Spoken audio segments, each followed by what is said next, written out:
வணக்கம். நம்மளோட சிறகடிக்க சிறல வரக்கூடிய எபிசோட் எந்த மாதிரி விஷயம் நடக்க போகுது சொல்லி நம்ம இந்த இடத்துல பார்க்கலாம். மீனாக்கு பணம் கிடைச்சிருச்சு. ஸோ கிடைச்ச உடனே அருண் என்ன பண்ணுறாருன்னா சீதாவுக்கு ஃபோன் பண்ணி இந்த மாதிரி காசு கிடச்சிருச்சு, உங்கள் அக்காவை வந்துட்டு ஸோ இந்த மாதிரி கம்ப்ளைண்ட் மட்டும் கொஞ்சம் ரெஜிஸ்டர் பண்ண சொல்லி அவங்கள சும்மாலாம் விடக்கூடாது அப்படின்ட்டு இருக்காங்க. அப்போ வந்து சீதா அப்படிங்களா நன்றிங்க அப்படின்னு சொல்லி சீதா வந்து சொல்லிட்டு இருக்காங்க. அப்போ வந்து அருண் சரி அதெல்லாம் இருக்கட்டும், சீக்கிரமாக அக்காவுக்கு ஃபோன் பண்ணி ஸோ போலீஸ் ஸ்டேஷனை வந்து கம்ப்ளைண்ட் மட்டும் கொஞ்சம் கொடுக்க சொல்லு அப்படின்னு சொல்கிறாங்க. ஓகே ஓகே அப்படின்னு சொல்லி சீதா கட் பண்ணி ஸோ மீனாக்கு ஃபோன் பண்ணுறாங்க. பண்ண உடனே அக்கா இந்த மாதிரி காசு கிடச்சிருச்சாமா, ஸோ நீங்கள் வந்து ஒரு கம்ப்ளைண்ட் மட்டும் எழுதி கொடுத்துட்டு போவீங்கன்னு சொல்கிறாரு, கொஞ்சம் சீக்கிரமாக வந்து கம்ப்ளைண்ட் மட்டும் எழுதி கொடுங்கக்கா அப்படின்னு சொல்கிறாங்க. அப்போ வந்து மீனா வந்து அப்பா ரொம்ப நன்றி சீதா, அவருக்கும் ரொம்ப நன்றி சொல்லிவிடு, நான் போகிறேன்ல நான் நன்றி சொல்லிடுறேன் அப்படின்னு சொல்லி மீனா சொல்லிக்கிட்டு இருக்காங்க. அதுவும் இல்லாமல் சீதா நீ வரியா அப்படின்னு சொல்லி கேட்குறாங்க. அப்போ வந்து சீதா சொல்கிறாங்க இல்லைக்கா நானே இப்போ தான் ஹாஸ்பிட்டலுக்கு வந்தேன், இப்போ நான் வர முடியாதேக்கா அப்படின்னு சொல்கிறாங்க. அப்படியா சரி சரி நான் மாமாவை கூப்பிட்டு போகிறேன் அப்படின்னு சொல்லி ஸோ முத்துக்கு ஃபோன் பண்ணுறாங்க. ஸோ பண்ண உடனே இந்த மாதிரி காசு திறந்து போன விஷயம் அதுக்கப்புறம் தான் முத்துக்கிட்டே சொல்கிறாங்க. இன்னும் நான் சொல்லிட்டு இருக்கேன் அப்படின்னு சொல்லி முத்து அதிர்ச்சியாக இருக்காரு. அதுக்கப்புறம் சரி நாங்கள் காசுலாம் கண்டுபிடிச்சாச்சுங்க, கூட கொஞ்சம் வாங்க நம்ம போலீஸ் ஸ்டேஷன் போய் கொஞ்சம் கம்ப்ளைண்ட் மட்டும் ரெஜிஸ்டர் பண்ணிட்டு வரணும் அப்படின்னு சொல்லி மீனா சொல்லிட்டு இருக்காங்க. அப்போ வந்து முத்து சொல்கிறாங்க சரி மீனா நம்ம அப்படியே பண்ணிவிடுவோம் அப்படின்னு சொல்லி மீனா கூட்டிட்டு ஸோ போலீஸ் ஸ்டேஷன் போகிறாங்க. ஸோ போன உடனே நடக்குதாட்டின்னு பார்த்தீங்கன்னா ஸோ மீனா வந்து கான்ஸ்டபிள் கிட்ட ஸோ இந்த விஷயத்தான் சொல்கிறாங்க. ஸோ அவங்களே எழுதிட்டு இருக்காங்க. இதை வந்து அருண் பார்க்குறாரு. பார்த்த உடனே இன்னும் இவன் வந்திருக்கான் அப்படின்னு சொல்லி ஸோ பார்த்துட்டு இருக்காங்க. ஒருவேளை இதுதான் சீதாவோட மாமாவோ அப்படின்னு சொல்லி கேட்குறாங்க. ஸோ அதுக்கப்புறம் மீனா நடக்குதுன்னு சார் ரெண்டு பேரும் பேர் சொல்கிறாங்க. ஸோ என் பேர் மீனா என் பேர் முத்து அப்படின்னு சொல்லி ரெண்டு பேருமே கான்ஸ்டபிள் கிட்ட ஸோ கம்ப்ளைண்ட் எழுதுறதுக்காக பேர் சொல்லிட்டு இருக்காங்க. அப்போ வந்து அருண் வந்து இதை நோட் பண்ணிவிட்டு சீதாவுக்கு ஃபோன் பண்ணுறாங்க. பண்ண உடனே என்னங்க சொல்லுங்கள் அப்படின்னு சொல்லி சீதா வந்து சொல்கிறாங்க. சீதா எனக்கு ஒரு டவுட்டு, உங்கள் அக்கா பேர் என்னது அப்படின்னு சொல்லி கேட்குறாங்க. அப்போ வந்து சீதா வந்து எங்கள் அக்கா பேர் மீனாங்க அப்படின்னு சொல்கிறாங்க. அப்போ வந்து அருண் வந்து சரி சரி மாமா பேர் என்னது அப்படின்னு சொல்லி கேட்குறாங்க. அப்போ வந்து சீதா வந்து எதுக்குங்க எல்லாம் கேட்டுட்டு இருக்கீங்க அப்படின்னு சொல்லி சீதா வந்து கேட்குறாங்க. நீ சொல்லு அப்படின்னு சொல்கிறாங்க. அப்போ வந்து சீதா வந்து எங்கள் மாமா பேர் வந்து முத்து அப்படின்னு சொல்கிறாங்க. ஸோ இது சொன்ன உடனே மிகப்பெரிய ஒரு அதிர்ச்சி, இன்னும் ரெண்டு பேர்கிட்ட தான் நம்ம பர்மிஷனும் கேட்கணுமா அப்படின்னு சொல்லி ஸோ அருண் நினச்சிட்டு ஸோ ஃபோனை கட் பண்ணிடுறாங்க. சீதா வந்து என்னடா விரையும் பேசிட்டு கட் பண்ணிட்டாங்க அப்படின்னு சொல்லி ஸோ சீதா நினச்சிட்டு இருக்காங்க. ஸோ அவசர அவசரமாக அருண் வந்து வீட்டுக்கு போகிறாரு. போன உடனே என்னடா டியூட்டி இல்லையா அப்படின்னு சொல்லி அவங்க அம்மா கேட்குறாங்க.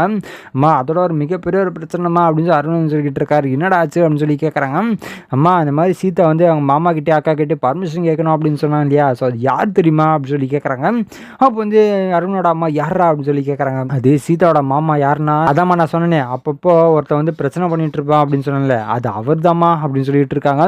இன்னும் நான் சொல்கிறேன் அப்படின்னு சொல்லி கேட்குறாங்க. அப்போ வந்து அருண் வந்து ஆமாம்மா, ஏன்னா கண்டிப்பாக இது வாய்ப்பே இல்லை, இதில் நடக்கிற விஷயமே கிடையாது, அவர்கிட்ட பர்மிஷன் வாங்கி கல்யாணம் பண்ணுறதுலாம் வாய்ப்பே இல்லைம்மா, அவர் ஒத்துக்கவே மாட்டார் அப்படின்னு சொல்லி அருண் வந்து சொல்லிட்டு இருக்காரு. அப்போ வந்து அவங்க அம்மா சேர்றா இப்போ என்ன பண்ணலாம் அப்படின்னு சொல்லி கேட்குறாங்க. நம்ம ஸ்ட்ரெயிட்டாக வீட்டுக்கு போய்டுவோம், சீதாவோட வீட்டுக்கு போயிட்டு ஸோ அவங்க அம்மாக்கிட்டே எல்லா விஷயத்தையும் சொல்லிவிடுவோம் அப்படின்னு சொல்லி ஸோ அருண் வந்து சொல்லிட்டு இருக்காரு. அப்போ வந்து அருணோட அம்மா ஆமாடா நீ சொல்கிறது பெரிய விஷயம் தான், நம்ம இதுக்கு மேலே தள்ளி போட வேணாம், நம்ம போய் பேசிடுவோம் அப்படின்னு சொல்லி ஸோ அருணோட அம்மா வந்து கிளம்புறாங்க. ஸோ கிளம்பிட்டு என்ன நடக்குது அப்படின்னு பார்த்தீங்கன்னா ஸோ சீதாவும் இருக்காங்க, அது இல்லாமல் ஸோ சீதாவோட அம்மாவும் இருக்காங்க. ஸோ இங்கே ரெண்டு பேர் இருந்துட்டு இருக்குமா என்ன நடக்குதுன்னா சீதா வந்து கிச்சனில் போய் சமைச்சிட்டு இருக்காங்க. இங்கே வந்து ஸோ சீதாவோட அம்மா வந்து பூ கட்டிட்டு இருக்காங்க. அந்த நேரத்தில் இவங்க வராங்க, அதெல்லாம் பூ பழம் ஸோ எல்லாத்தையுமே எடுத்துகிட்டு வராங்க. ஸோ இதை வந்த உடனே வாங்க வாங்க அப்படின்னு சொல்லி ஸோ டவுட்லேயே சீதாவோட அம்மா கூப்பிட்டுறாங்க. ஸோ கூப்பிட்ட உடனே என்னங்காச்சு எதுக்கு திடீர்னு வந்திருக்கீங்க அப்படின்னு சொல்லி கேட்குறாங்க. அதெல்லாம் இருக்கட்டும் கொஞ்சம் தண்ணி மட்டும் எடுத்துடுவாங்க அப்படின்னு சொல்லி ஸோ சீதாவோட அம்மா கிட்ட சொல்லிட்டு இருக்காங்க. சரிங்க இருங்க நான் போகிறேன் அப்படின்னு சொல்லி ஸோ கிச்சனுக்கு போகிறாங்க. போன உடனே இந்த மாதிரி அந்த போலீஸ்கார அம்மா இல்லாமல் அந்த போலீஸ்காரர் வந்திருக்காரு அப்படின்னு சொல்லி ஸோ சீதாவோட அம்மா சொல்லிட்டு இருக்காங்க சீதா கிட்ட. அப்போ வந்து சீதா அம்மா என்னம்மா சொல்லிட்டு இருக்கீங்க அப்படின்னு சீதா வந்து கேட்குறாங்க. ஆமாடி அவங்க வந்தாங்க அப்படின்னு சொல்லி கேட்குறாங்க. அம்மா எனக்கு அதை பற்றி எதுவுமே தெரியாதுமா அப்படின்னு சொல்கிறாங்க. அது இல்லாமல் கையில் பூ பழம் அதெல்லாம் இருக்கே என்ன ஆச்சு அப்படின்னு சொல்லி டவுட்லேயே கேட்குறாங்க. அப்போ வந்து சீதா வந்து அம்மா எனக்கு எந்த விஷயமும் தெரியாதுமா அப்படின்னு சொல்கிறாங்க. அப்போ வந்து அருண் வந்து இதெல்லாம் கேட்டுட்டு ஆண்டி அதெல்லாம் ஒன்றும் இல்லை, நீங்கள் வாங்க, சீதாக்கு எந்த விஷயமும் தெரியாது, ஒரு நல்ல விஷயம் தான், நீங்கள் வெளில வாங்க அப்படின்னு சொல்கிறாங்க. இல்லைங்க தம்பி அப்படின்னு பரவாயில்ல நீங்கள் வாங்க, நீங்கள் கேட்குற கேள்வி கரெக்டு தான், வாங்க நானே உங்களுக்கு பதில் சொல்கிறேன் அப்படின்னு சொல்லி ஸோ சீதாவோட அம்மா வந்து ஸோ தண்ணி எடுத்துகிட்டு போய் கொடுக்குறாங்க. கொடுத்துறேன்னா அவங்க குடிச்சு முடிக்கிறாங்க. குடிச்ச உடனே ஸோ சீதா வந்து கேட்குறாங்க என்னங்காச்சு இப்போ எதுக்கு வந்தீங்க என்ன அப்படின்னு சொல்லி ஸோ ஒரு மாதிரி அப்படியே பம்மிட்டு கேட்குறாங்க. அப்போ வந்து அருணோட அம்மா இல்லைங்க எல்லாம் நல்ல விஷயம்தான், நான் உங்கள் பொண்ணு கேட்க வந்திருக்கேன் அப்படின்னு சொல்கிறாங்க. ஸோ இதை கேட்டோன்னா மிகப்பெரிய அதிர்ச்சி. ஸோ சீதாவோட அம்மாவுக்கு எங்கள் என்னங்க சொல்லிட்டு இருக்கீங்க, திடீர்னு வந்து இப்படி சொன்னால் எப்படிங்க அப்படின்னு சொல்லிட்டு இருக்காங்க.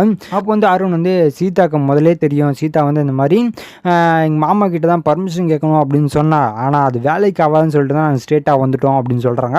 ஸோ இதை கேட்டோன்னா சீதாவுக்கு ரொம்ப கோவம் வருது. என்னங்க நீங்கள் பாட்டு அவசர அவசரமாக முடிவெடுத்தா எப்படிங்க அப்படின்னு சொல்லி ஸோ சீதா வந்து ஸோ எல்லாரும் முன்னாடியுமே கேட்குறாங்க அருண்கிட்ட. அருண் வந்து இப்போ எதுக்கு கோவப்படுற, நீங்கள் கொஞ்சம் பொறுமையாக இரு, நான் என்ன விஷயம் உங்களுக்கு எக்ஸ்பிளைன் பண்ணுறேன் அப்படின்னு சொல்கிறாங்க. சரிங்க என்னங்காச்சு அப்படின்னு சொல்லி சீதா வந்து கேட்குறாங்க. அப்போ வந்து அருண் வந்து நான் அப்பப்போ சொன்னல ஒருத்தர் வந்து என்கிட்ட பிரச்சனை பண்ணிகிட்டே இருக்காரு அப்படின்னு சொன்னல, அது யார் தெரியுமா அப்படின்னு சொல்லி அருண் வந்து கேட்குறாரு. அப்போ வந்து சீதா வந்து தெரில இங்கே யாருங்க அப்படின்னு சொல்லி சீதா வந்து கேட்குறாங்க. அப்போ வந்து அருண் சொல்கிறாங்க அது வேறு யாரும் இல்லை உங்கள் மாமா தான் அப்படின்னு சொல்கிறாங்க. அப்போ வந்து சீதா வந்து சரிங்க அதுக்கு என்னங்க பண்ணலாம், அது உங்கள் பிரச்சனை நீங்கள் தான் சால்வ் பண்ணி ஆகணும் அப்படின்னு சீதா வந்து சொல்லிட்டு இருக்காங்க. அப்போ வந்து அருண் வந்து நான் தான் ஆன்ட்டி கிட்டே பேசிட்டேன்ல, ஸோ ஆன்ட்டியே முடிவு பண்ணிப்பாங்க அப்படின்னு சொல்கிறாங்க. அப்போ வந்து சீதாவோட அம்மா இல்லை தம்பி நான் எதுவும் முடிவு பண்ண முடியாது, இந்த வீட்டில் எது இருந்தாலும் முடிவு பண்ணுறது இந்த என்னோட பொண்ணும் அது இல்லாமல் என்னோட மாப்பிள்ளையும் தான் அப்படின்னு சொல்லிட்டு இருக்காங்க.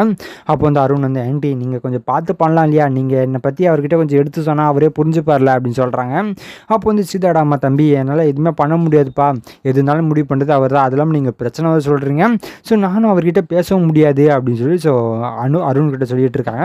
ஸோ இதை கேட்டோன்னா அருணுக்கு என்னடா பண்ணலாம், இப்போ அவர்கிட்ட எப்படா பர்மிஷன் வாங்கலாம் அப்படின்னு சொல்லி கேட்டுட்டு இருக்காங்க. அப்போ வந்து சீதா சொல்கிறாங்க எங்க நீங்கள் கொஞ்சம் பொறுமையாக இருங்க, இப்போதைக்கு இவ்வளோ அவசரம், நானே கொஞ்சம் பொறுமையாக அவர்கிட்ட பேசி ஸோ என்னென்ன முடிவு அவர்கிட்ட சொல்லிடுறேன் அப்படின்னு சொல்லி சீதா வந்து சொல்லிட்டு இருக்காங்க. அப்படியா சரின்னு சொல்லி ஸோ 2 பேருமே போகிறாங்க. ஸோ போய் கொஞ்ச நேரத்துலேயே ஸோ திருப்பி ரிட்டர்ன் வராங்க. இன்னங்காச்சு இப்போ அப்படின்னு சொல்லி சீதா வந்து கேட்குறாங்க. இல்லை சீதா நீ இப்போயே ஃபோன் பண்ண, நம்ம இப்போயே பேசிடுவோம், அவரை வீட்டுக்கு வர சொல்லு அப்படின்னு சொல்கிறாங்க. அப்போ வந்து சீதா வந்து என்னங்க கன்ஃபார்மா அப்படின்னு சொல்லி கேட்குறாங்க. கன்ஃபார்ம் நீங்கள் வீட்டுக்கு வர சொல்லுங்கள் அப்படின்னு சொல்லி சீதா வந்துக்கிட்ட சொல்கிறாங்க. சரின்னு சொல்லி சீதா வந்து இந்த மாதிரி ஃபோன் பண்ணி இந்த மாதிரி ஒருத்தர் வந்திருக்காரு, பொண்ணு கேட்கணும்னு சொல்லி வந்திருக்காரு, உங்ககிட்ட பர்மிஷன் கேட்கணும்னு நான் சொன்னேன், அதனால அவர் எப்பயோ உங்களை பார்த்தாடணும் அப்படின்னு சொல்கிறாங்க, நீங்கள் ஃப்ரீயா மாமா அப்படின்னு சொல்லி முத்துக்கிட்ட வந்து கேட்குறாங்க சீதா. அப்போ வந்து முத்து வந்து என்ன சீதா சொல்லிட்டு இருக்க, திடீர்னு ஒரு அதிர்ச்சி கொடுக்குற அப்படின்னு சொல்லி ஸோ முத்து வந்து ஜாலியாக கேட்டுட்டு இருக்காரு. இல்லை மாமா அப்படின்னு சொல்லி சிரிச்சுட்டா சொல்லிட்டு இருக்காங்க. சரி சரி நான் ஃப்ரீ தான் இதை வந்துடுறேன் அப்படின்னு சொல்லி ஸோ முத்துவும் மீனாவும் ஸோ போகிறாங்க. ஸோ போகும்போது அங்கே மிகப்பெரிய ஒரு அதிர்ச்சி, அங்கே நிற்கிறது அருண். அதுவும் இல்லாமல் ஸோ அருண் வந்து நினச்சிட்டு இருக்காரு இவர்கிட்ட எப்படி பேசுறது அப்படின்னு சொல்லி அருண் நினச்சிட்டு இருக்காரு. ஸோ இதுக்கப்புறம் எந்த மாதிரி விஷயம் நடக்க போகுது சொல்லி நான் அடுத்த வீட்டில் உங்களுக்கு அப்டேட் பண்ணுறேன். ஸோ அது வரைக்கும் நம்ம சேனல் சப்ஸ்கிரைப் பண்ணி பக்கத்தில் பெல் ஐக்கன் கிளிக் பண்ணி வச்சுக்கோங்க. நன்றி வணக்கம்.